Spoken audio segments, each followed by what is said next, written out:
जय हिंद दोस्तों, स्वागत है आपका हमारे यूट्यूब चैनल पे। दोस्तों हम इस वीडियो में आपको बहुत ही ज़्यादा इंपॉर्टेंट क्वेश्चन बताने वाले हैं, जिन्हें आप देख करके चले जाइए। आपके कम से कम भी 30 से 40 नंबर का यहाँ से पूछ सकता है, क्योंकि दोस्तों हम जो बताने जा रहे हैं आपको बहुत ही ज़्यादा इंपॉर्टेंट है। और आपके पूरे सिलेबस से, मतलब जो अर्धवार्षिक का सिलेबस है वहीं से हमने छाट छाट करके ये कुछ इंपॉर्टेंट क्वेश्चन आपके लिए लाए हैं। तो दोस्तों इसको अंत तक देखिएगा।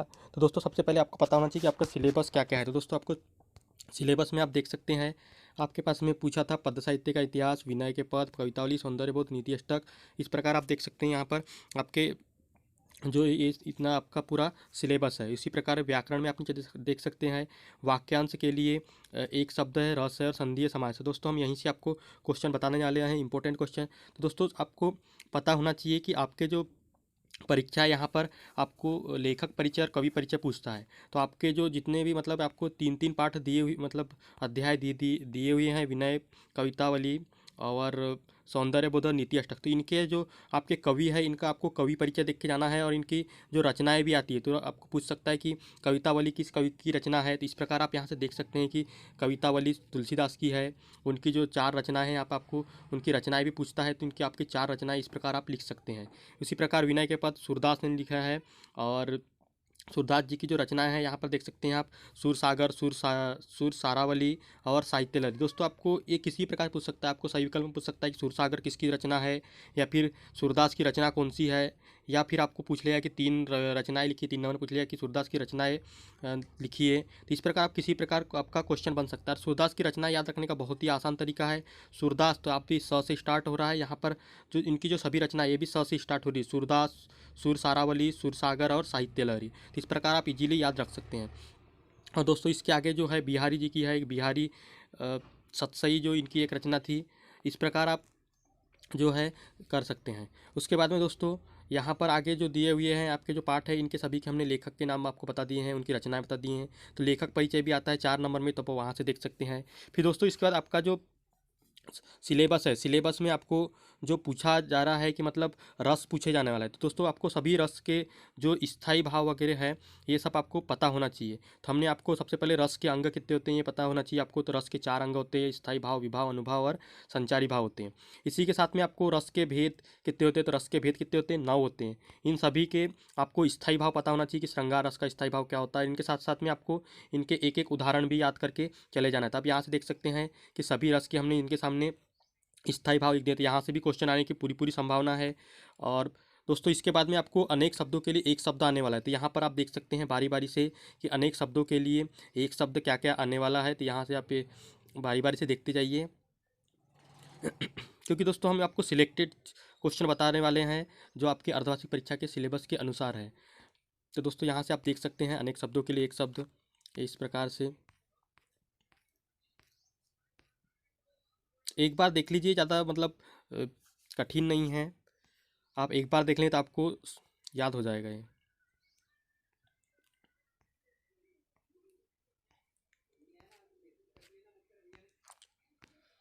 दोस्तों इसी के साथ में हम आपको जो है रीतिकाल का, जो आपका पद साहित्य का इतिहास का, मतलब पद साहित्य का विकास के बारे में पूछा है।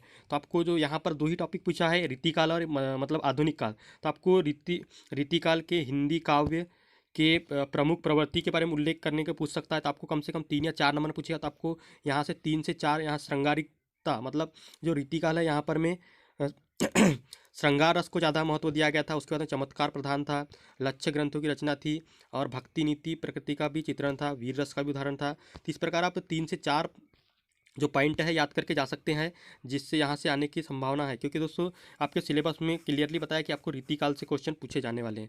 आपको रीतिकाल के 4 कवि के नाम भी पता होना चाहिए। क्योंकि दोस्तों तो इसके रीतिकाल के जो 4 कवि के नाम है यहाँ देख सकते हैं, केशवदास, बिहारी, पद्माकर और भूषण है।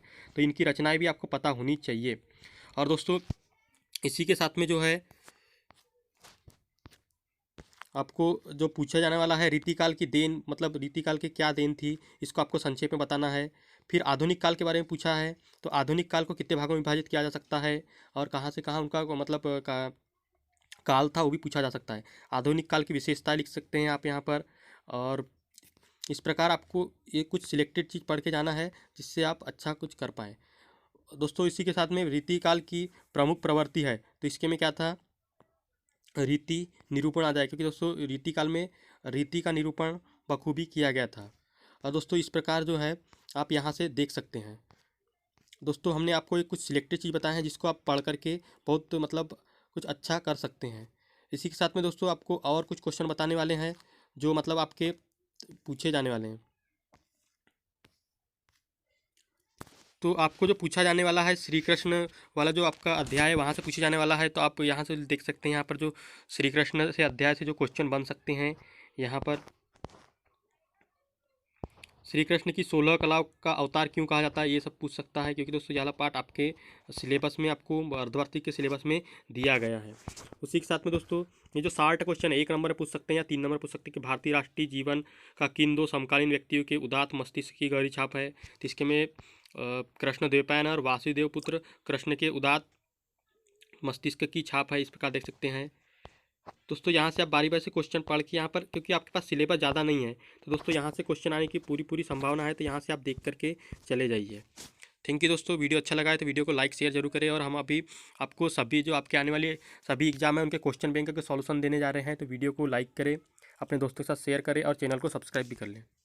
दोस्तों यदि आपने हमारा चैनल सब्सक्राइब नहीं किया है तो प्लीज़ हमारे यूट्यूब चैनल को सब्सक्राइब कर ले। यूट्यूब चैनल को सब्सक्राइब करने के लिए जो ये रेड कलर में आपको सब्सक्राइब दिख रहा है, इस पर आपको क्लिक कर देना, जिससे यह ब्लैक हो जाएगा। और आपको ये बाजू में जो बेल आइकन दिख रहा है, बेल आइकन को भी ऑल पर क्लिक कर देना है दोस्तों। इससे आपको नोटिफिकेशन, जैसे कि हम जो भी वीडियो अपलोड करते हैं आपको इसका नोटिफिकेशन आ जाएगा और आप वीडियो आसानी से देख सकते हैं। दोस्तों हम इस चैनल के थ्रू आपको आपके जो भी स्टडी मटेरियल है और आपकी जो भी नई नई अपडेट आती रहती है उन सभी को आपको इस चैनल के थ्रू पहुंचाते हैं।